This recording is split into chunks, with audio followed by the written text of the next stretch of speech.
இங்கே என்ன கடையில் ஒரு பேனர் கூட காணுமே. ஒரு பேனர் அண்ணாவாவது இருப்பாரு, வந்து பாப்பாருன்னு நினச்சா ஒரு அண்ணா கூட வரமாட்டேங்கிறாரு. பேனர் அண்ணா, பேனர் அண்ணா இங்கே வாங்கோ, இந்த டேபிளுக்கு வாங்கோ பேனர் அண்ணா.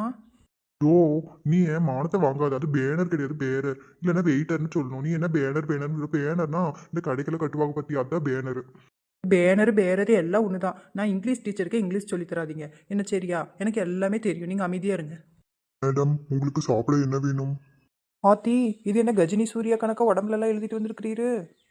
தேவையில்லாம பேசாதீங்க. உங்களுக்கு சாப்பிட என்ன வேணும் அதை மட்டும் சொல்லுங்க. அது மட்டும் செய்யறது தான் என்னுடைய வேலை. சரியா கோவக்காரனா இருப்பான் போலியே. சரி சரி அண்ணா, எனக்கு பிரியாணி கொடுங்க, 2 3 சிக்கன் பிரியாணி.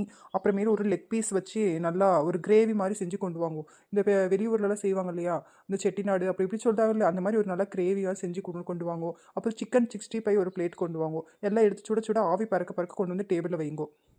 சார், உங்களுக்கு என்ன வேணும்? இல்லை இல்லை, எல்லாம் சொல்லியாச்சு, போதும், இதுவே போதும். ஏன் சூர்யா, நீங்கள் எதுவும் சாப்பிட்லையா? காலையில் நிறைய சாப்பிட்டு வந்துட்டீங்களா? இல்லை வேறு எதாவது ஏதாச்சும் இருக்கீங்களா? என்ன நெட்டமா சொல்லுத? நீ தானே எல்லாம் 2 3 பிளேட்டில் ஆர்டர் பண்ணீங்க. அப்புறம் என்ன சாப்பிட மாட்டேன்னு கேட்டா அதில் தான் சாப்பிடணும். அது எல்லாமே எனக்கு நான் ஆர்டர் பண்ணேன். நானும் ஒரு பிளேட் ஒரு சோறு கூட தரமாட்டேன் பார்த்துக்கிடுங்க. உங்களுக்கு வேணும்னா நீங்கள் ஆர்டர் பண்ணி தின்னுங்க. அது எல்லாமே எனக்கு தான். ஒன்று கூட தரமாட்டேன். பார்க்க பார்க்க தின வயிறு வலிச்சாலும் சரி, நைட் போய் மாதிரி தின்னுக்குவேன். ஒன்றுமே தரமாட்டேன் நான். ஆத்தி, 3 பிளேட் சோர்த்தியும் பாலா போல இருக்கியே. இதை எனக்கு முன்னாடியே தெரியாம போச்சே. மேடம், நீங்க கேட்ட எல்லாமே டேபிள் மேல வச்சுட்டேன். வேற ஏதாவது வேணும்னா என்ன கூப்பிடுங்க.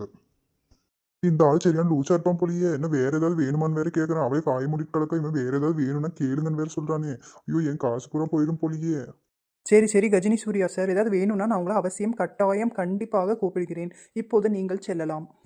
ஆஹா, நம்ம கேட்ட ஐட்டம் எல்லாமே இங்கே இருக்கும் போலியே. சாப்பிட்ற வரைக்கும் சாப்பிட்டு வயிறு நம்பி போச்சுன்னா மீதி இருக்கிறதெல்லாம் கவரில் போட்டு கட்டி வீட்டுக்கு எடுத்துகிட்டு போயிட வேண்டியது தான். போகிற வழியில் எங்கேயா மரத்தடியில் உட்காந்து தின்னுட்டு போயிட வேண்டியது தான்.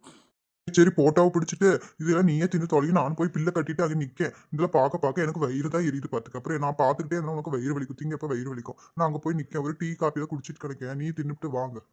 சரி நீங்கள் கிளம்புங்க. நான் 2 3 படத்தை பிடிச்சிக்கிட்டு எல்லாத்தையும் மெதுவாக பொறுமையாக சாப்பிட்டுட்டு நான் வரேன். நீங்கள் அங்கே உட்காந்து பேப்பர் படிச்சுட்டு இங்கிலீஷ் பேப்பர் படிச்சுட்டு உட்காந்துருங்க. ஏதாவது இங்கிலீஷில் சந்தேகம் தான் என்கிட்ட வந்து கேட்டுட்டு போங்க.